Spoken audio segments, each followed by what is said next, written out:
কুয়েতের কাবাদ এলাকায় বসে কোরবানির পশুর সবচেয়ে বড় হাট। এছাড়াও সুলবিয়া, শুয়েক, জাহারা, ফাহিল সহ মরু অঞ্চলের বিভিন্ন স্থানে বসে অস্থায়ী হাট। কাবাদে কোরবানির পশুর হাটে গরু, ছাগল, দুম্বা এমনকি উটও দেখা যাচ্ছে।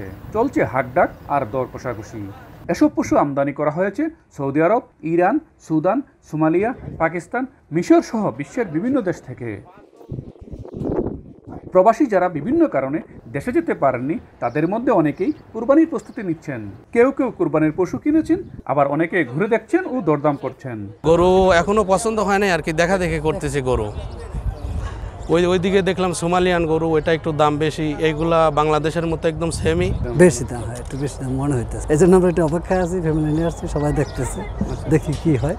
হ্যাঁ, তারপরে ডিসাইড করব। কুয়েতে আরব নাগরিকদের কাছে দুম্বা ও উট পছন্দের শীর্ষে হলেও বাংলাদেশ, পাকিস্তান ও মিশরের প্রবাসীদের কাছে পছন্দের শীর্ষে রয়েছে গরু।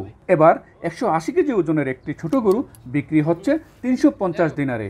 আকার ভেদে দাম নির্ধারিত হচ্ছে বড় গরুর। ক্রেতারা বলছেন দাম আগের চেয়ে বেশি, কিন্তু বিক্রেতারা বলছেন আগের মতোই আছে মূল্য। তুলনামূলক এখন দাম আরো কম।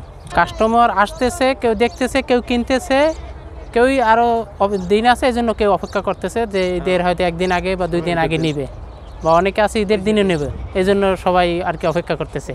এখানে গরু বিক্রি করা হচ্ছে, এটা ফিক্সড প্রাইসই, এবার আর কোনো দামাদামির সুযোগ নাই। আসলে অনেকে বলে দামাদামি করে। এবছর গরুর থেকে দুম্বা ও ছাগলের দাম বেড়েছে অনেক। পরিবহন খরচ ও খাদ্যের দাম বেড়েছে, তাই পশুর দামও একটু বেশি।